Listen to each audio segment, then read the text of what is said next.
Welcome to Talking Business, your straight-talking guide to dealing with corporate matters. Whether you are a private or public company, an owner-managed business or an entrepreneur, a director, company secretary or in-house counsel, this is the podcast for you. My name is Sophie Brooks and I'm a partner in our corporate team. I was a transactional lawyer for a number of years before becoming a professional support lawyer, which means I'm now responsible for know-how across our corporate team. Each month, I'll provide an update on the latest developments that matter to you, and we'll be joined by an expert to take a deep dive into a key corporate law topic.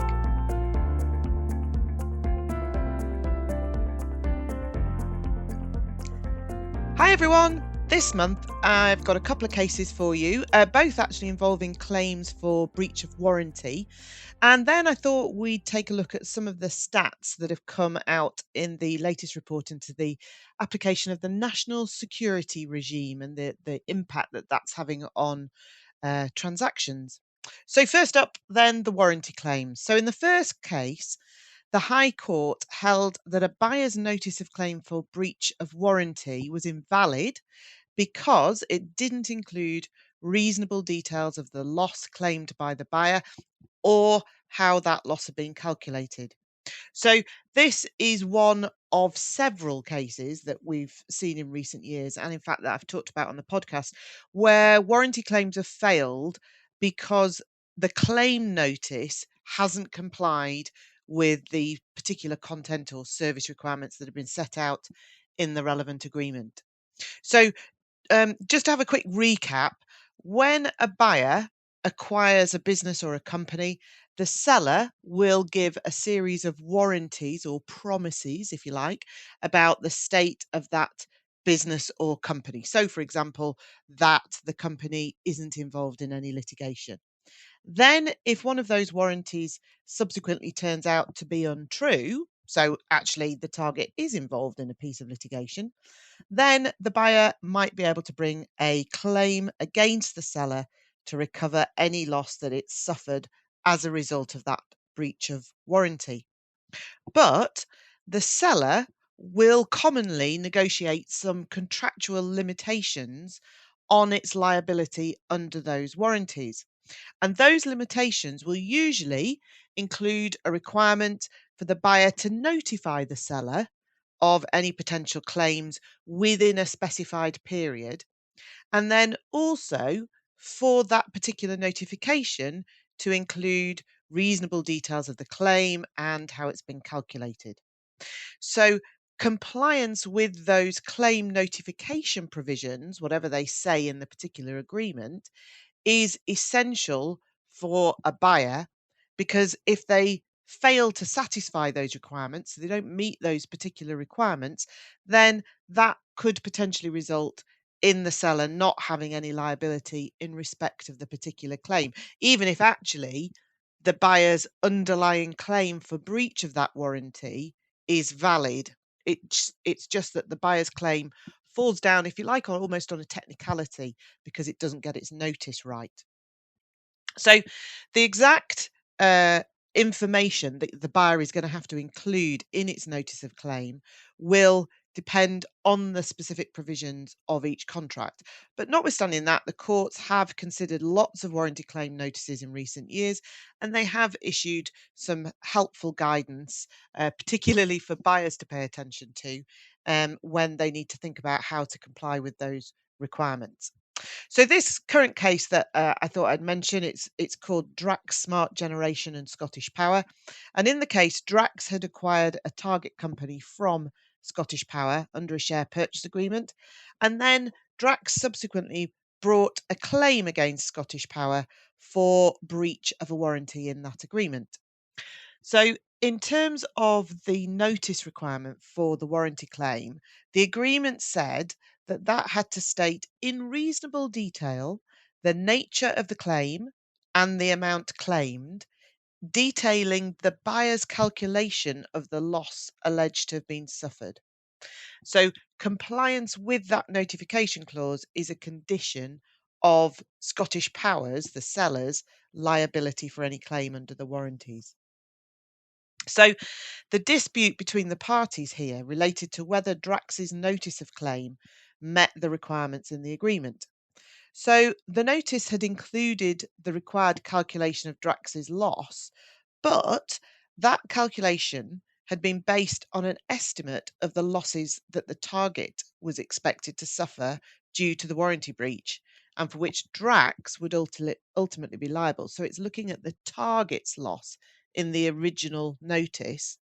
But then, once legal proceedings had started, Drax actually sought permission to amend its particulars of claim, so to change what it was claiming, in order to remove reference to any loss that the target might suffer and instead base its loss on the reduction in value of the target shares that the buyer had acquired arising from the warranty breach. Scottish Power, the seller, applied for summary judgment, dismissing Drax's warranty claim on the basis that Drax was claiming for a completely different type of loss than the one that it had specified in its notice.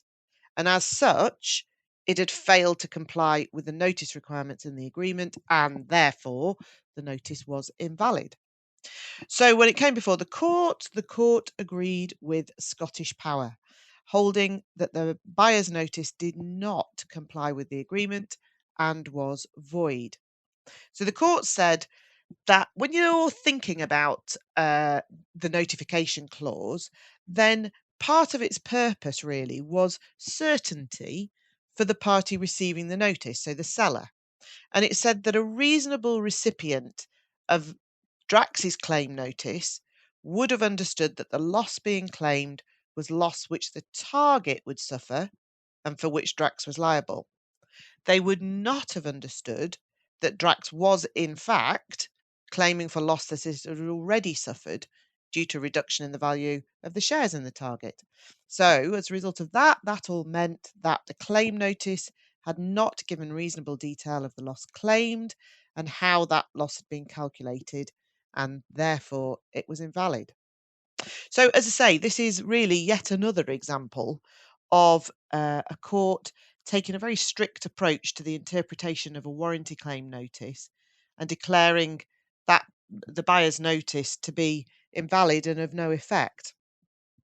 The fact that then in this case the notice was invalid could have had really dire consequences for Drax, the buyer, because what it had done, it had served its notice absolutely at the end of the cut-off date for notifying claims under the agreement. So it was out of time to serve another valid notice. It couldn't think, okay, all right, the court has said our notice isn't valid, that's fine, we'll just serve another one. It couldn't do that. It was out of time. So as a result, Drax couldn't bring a breach of warranty claim under the agreement. But fortunately, in this case for Drax, it had also brought an indemnity claim against Scottish Power under another provision of the agreement, and the court held that the indemnity claim notice was valid.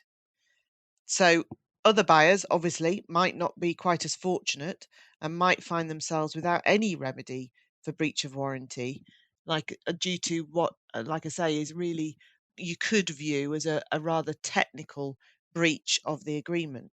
But the courts have repeatedly shown that they are willing to hold commercial parties to their contractual bargain.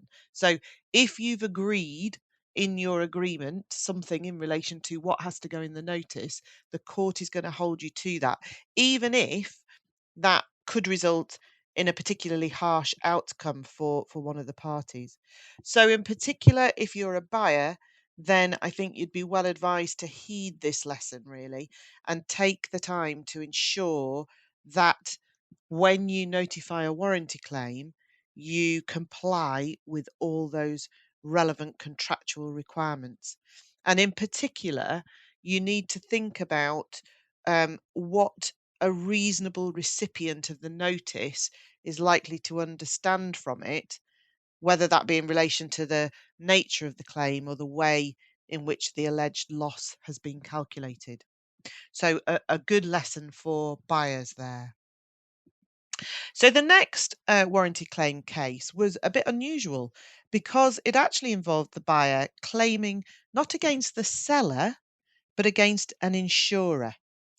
So the last 10 years really has seen a significant increase in the number of M&A transactions which use a warranty and indemnity policy, so a W&I policy they tend to be referred to as. So for sellers, a W&I policy can offer them the opportunity really to walk away from a sale with very little or even potentially no residual liability under the warranties, because the buyer would look to the warranty, the W&I policy. Conversely, for buyers, then a W&I policy can offer protection where perhaps the available warranty cover is reduced, maybe because an investor's not giving commercial warranties, or perhaps the seller's facing solvency issues, something like that. Or even we do see buyers using W&I policies in order to make their bid more attractive to the seller in a competitive sales process. So if you're competing against other potential buyers and you're able to say to the seller, well, look, we'll insure the liability under the warranties, so you won't have liability for a breach of warranty claim, or you'll only have very low liability compared with the other offers that are being made, you can see how a seller might be tempted to go with that particular bid. So as I say, there's definitely been an increase in the use of W&I policies in transactions over the last few years. But despite that increase, it is pretty rare actually for a claim under a W&I policy to come before the courts. And in fact, I think this particular case, which is Finsbury Food Group and Axis Corporate Capital, it's called. I think that this might even be the first one that where a claim has come before a court. So, as I say, it involved an acquisition by Finsbury Food Group, and they were buying a gluten-free bakery that supplied various customers, including Marks and Spencers, from operations sites in Wales and Poland. The sale agreement contained various warranties, as we saw in the last case. That's very common. So there were warranties from the sellers to the buyer, and there were two in particular that were relevant here. So there was a trading conditions warranty and then a price reductions warranty. So under the trading conditions warranty, the sellers confirmed that since the accounts date, there had been no material adverse change in the trading position of the target, and the target has and no target, sorry, has had its business profitability or prospects adversely affected by the loss of a customer representing more than 20% of the total sales. So, uh, no adverse change in trading position and no loss of customer representing more than 20% of sales. That's the trading conditions warranty. And then there was a price reductions warranty under which the sellers confirmed that, again, since the accounts date, the target hadn't offered or agreed to offer ongoing price reductions or discounts. So those are the two warranties. In this case, there was also what we'll call a knowledge exception. And that provision said that the sellers won't have any liability for breach of warranty where the buyer had actual knowledge of the circumstances of the warranty claim and was actually aware that the circumstances would be reasonably likely to give rise to a warranty claim. So, under the knowledge exception, if the buyer already knew about the circumstances giving rise to the warranty claim, then the seller won't be liable on the basis that, well, the buyer knew about it, but it decided to go ahead with the transaction anyway. So it's not fair to make the seller liable there. So, as I mentioned, so the wrinkle, if you like, in this case was that at completion, the buyer had taken out a W&I, a warranty and indemnity policy. And like most W&I policies, this was what we call a buy-side policy. And what that does is it indemnifies the buyer for any loss arising from a breach of warranty. So when the buyer claimed for breach of these warranties, the trading conditions warranty and the price reductions warranty, it claimed directly against the insurers without involving the sellers at all. So when it came before the court, the judge looked at it all and said, well, actually, on the facts, there hasn't been a breach of warranty. So, in relation to the trading conditions warranty, the insurer had argued that this should be interpreted so that to be material, a change in the target's trading position had to meet the 20% threshold. But the judge disagreed, and the judge said, no, no, actually, the trading conditions warranty contains two different warranties. Firstly, there's a warranty that there had been no material adverse change in the target's trading position. And then secondly, there's a separate warranty that there had been no loss of a customer representing more than 20% of the target's total sales. And the judge said it was wrong to read that 20% threshold as also applying to the material adverse change bit of the warranty, the first part. Instead, the judge said that actually, in this case, a 10% change in the target's total group sales would be sufficiently significant to amount to a material adverse change. But actually, the matters that the buyer complained of didn't result in such a change, meaning there was no breach of the trading conditions warranty. So then looking at the price reductions warranty, which remember said that since the accounts date, the target hadn't offered or agreed to offer price reductions or discounts. Well, the buyer argued that what that prohibited was price reductions that were implemented after the accounts date, regardless of whether they were offered or agreed before or after that date. But the judge here agreed with the insurer that actually the warranty looked at the date at which the price reduction was offered or agreed and not the date on which it actually becomes effective. And in this case, so price reductions that had been offered or agreed before the accounts date, which was what had happened here, were outside the scope of the warranty, even though they didn't come into effect until after the accounts date. And obviously, that's significant for the buyer because they were agreed before the accounts date, but they didn't come into effect until after the accounts date, meaning they weren't reflected in the accounts, which was what the buyer had used to calculate its purchase price. Um, so again, there hadn't been a breach of warranty, but the judge went on and said, well, look, even if there had been a breach of warranty, actually, the knowledge of the buyer's business director would have prevented the claim. And by the way, the judge said that the business director was a most unsatisfactory witness. He was not impressed with the director's evidence. And what the judge said was that that business director was not only aware of price reductions that had been agreed with Marks and Spencer, but had he given any thought to them at the time, he would have, or at least should have, considered that they would have been reasonably likely to give rise to a warranty claim. And that meant that the knowledge exception applies. So the buyer was viewed to know about the matters that could have given rise to a breach of warranty, and therefore that would have meant the sellers had no liability. So it was an interesting case, like I say, because we don't really see court cases involving W&I policies, although we do see many W&I policies on transactions. Um, but it shows that a W&I policy can't be viewed by a buyer as a cast iron route to recovery. All the usual elements of a warranty claim, so breach, loss, causation, etc., they still have to be proved when the buyer is claiming against the insurer rather than against the seller. And remember, a W&I policy is designed to protect the buyer against unknown issues in the target. So the insurer will usually expect the buyer to conduct a thorough due diligence investigation in order to uncover any potential liabilities. Those issues, liabilities, can then be addressed in the transaction negotiations rather than the buyer just relying on a post completion claim under the policy.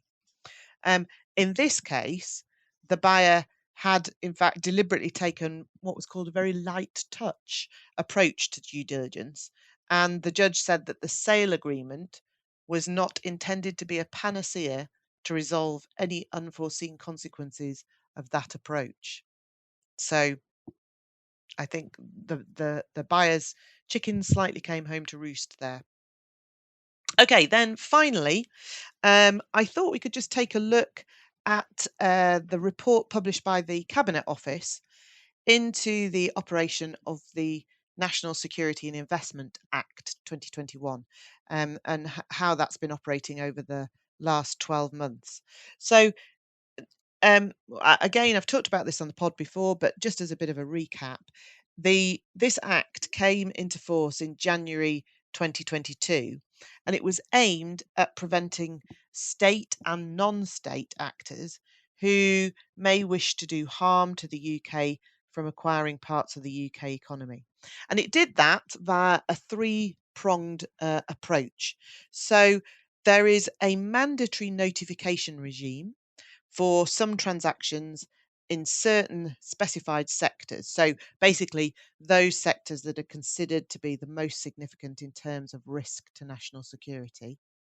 Then there's a voluntary notification regime for certain transactions that are outside those specified sectors, but which might still give rise to national security concerns. And then thirdly, there are call-in powers under which the government can review transactions which should or could have been notified under either the mandatory or the voluntary notification regimes. So, what can we glean from this report in relation to the last 12 months?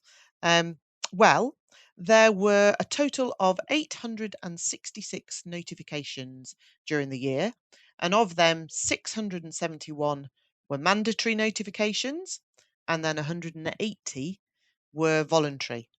And the final 15, if you're doing the maths, there were 15 others, and they were notifications that were retrospective validation applications.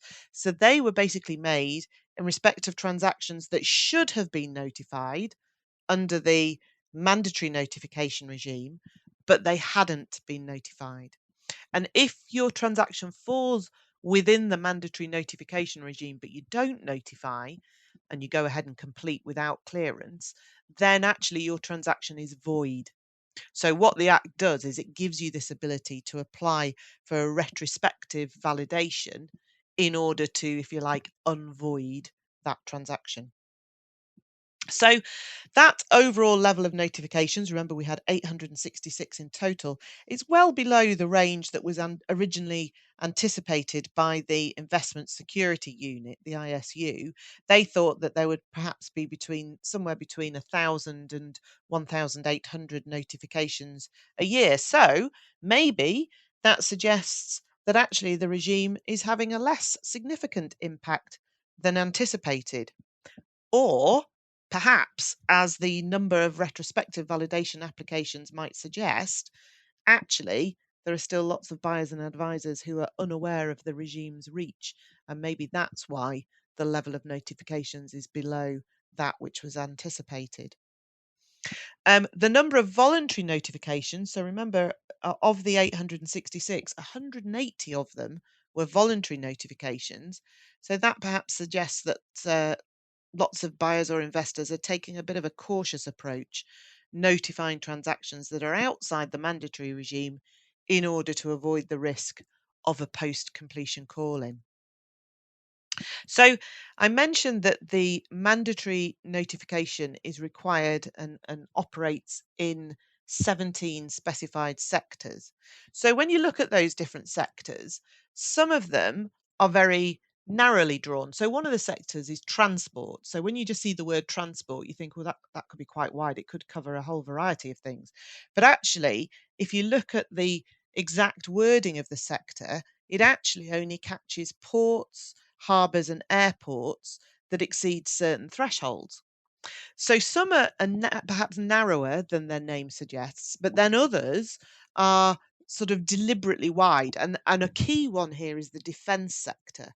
So that catches all contractors and all subcontractors in a chain of contractors who are supplying goods or services to the Ministry of Defence.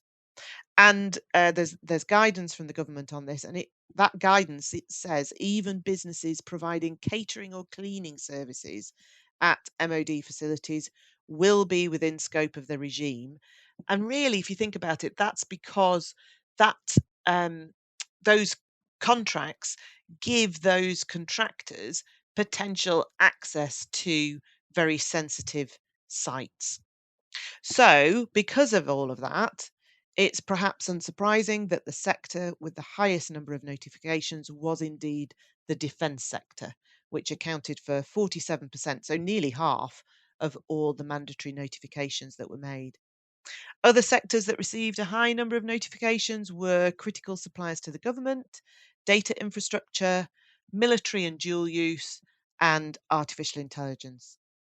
And then looking at the voluntary notifications, again, defence, military and dual use, and advanced materials. Those were the sectors where the most voluntary notifications were made.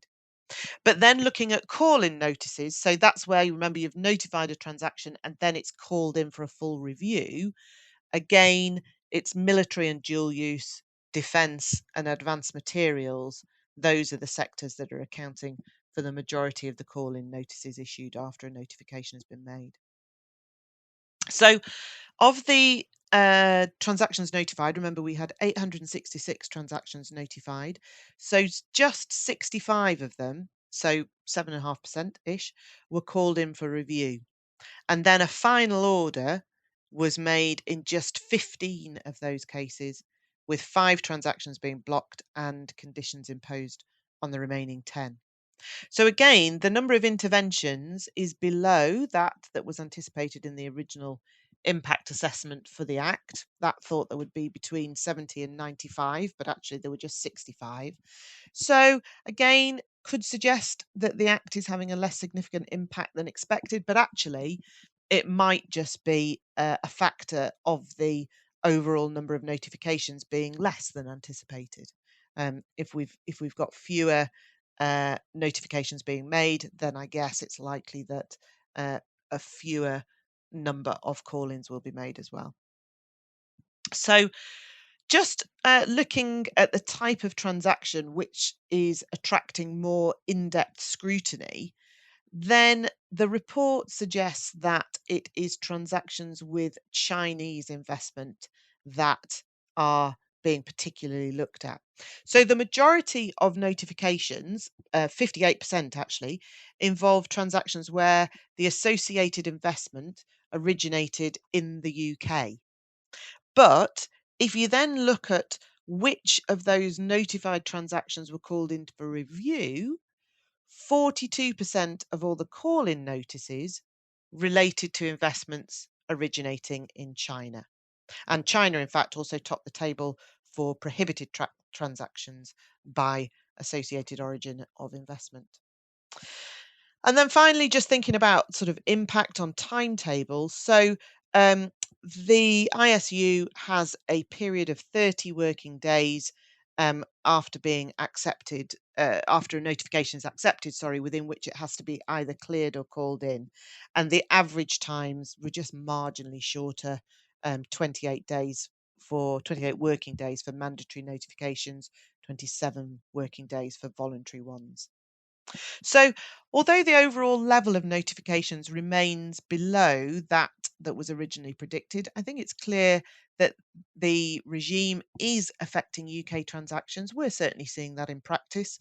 And that absolutely includes transactions with no foreign investment involved at all, just purely UK based transactions. Um, so it is something that I think transaction parties need to think about very carefully and also take into account, particularly thinking about the impact of a notification requirement, what that can have on a deal timetable. So the clock on that 30 working day period that I mentioned, that clock only starts running once the notification is accepted as complete by the ISU. So getting your notification right is really important. And the ISU has actually issued some guidance on that. It's on their website. It's called Guidance on Completing and Registering a Notification Form. And that, hopefully, if you have a look at that guidance, it will help make sure that you get your notification right in the first place, get that 30-day period started as soon as you can, and then you can hopefully get your clearance and crack on with your transaction. That's all for this month. Have a good summer, and I'll see you next time.